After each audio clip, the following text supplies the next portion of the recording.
Once upon a time, in a small town called Pinewood, lived a woman named Maria Gonzalez.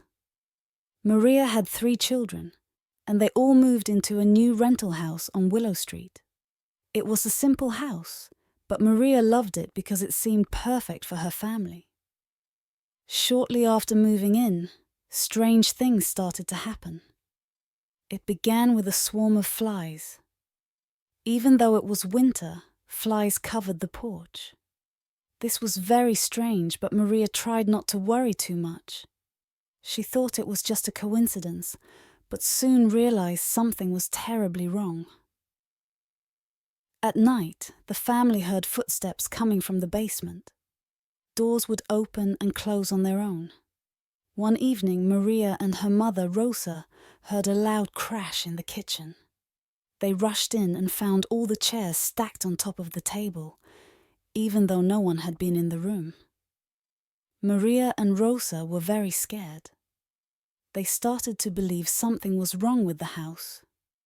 One night, Maria saw something terrifying.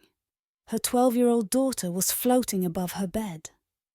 Maria screamed and Rosa came running. They both saw it and didn't know what to do.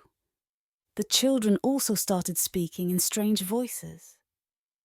They seemed to have superhuman strength, and one of them even walked backward up a wall.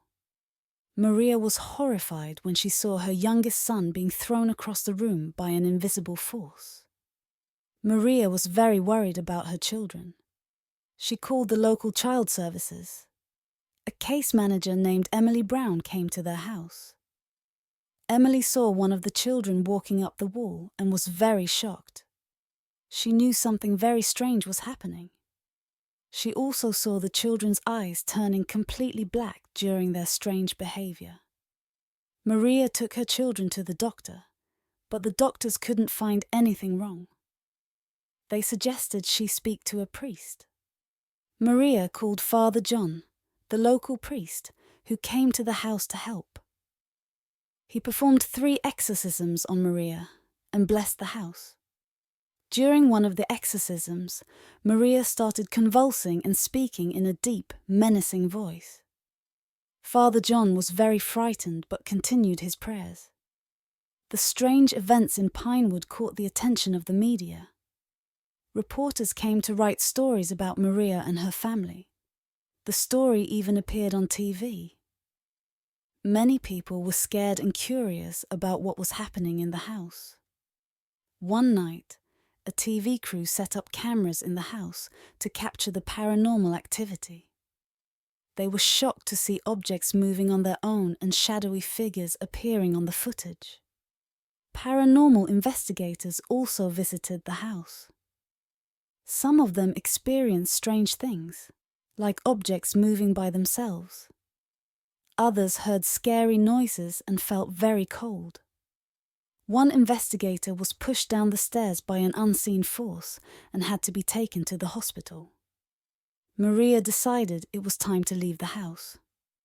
The family moved to a new home far away from Pinewood. After they left, all the strange events stopped. A few years later, a famous paranormal investigator named Jack bought the house. He wanted to find out what was causing all the strange things. After investigating, Jack decided to demolish the house because it felt too dangerous. He found old diaries in the basement that told of a dark history involving witchcraft and sacrifices performed by the house's original owners. Maria and her family never experienced anything strange again.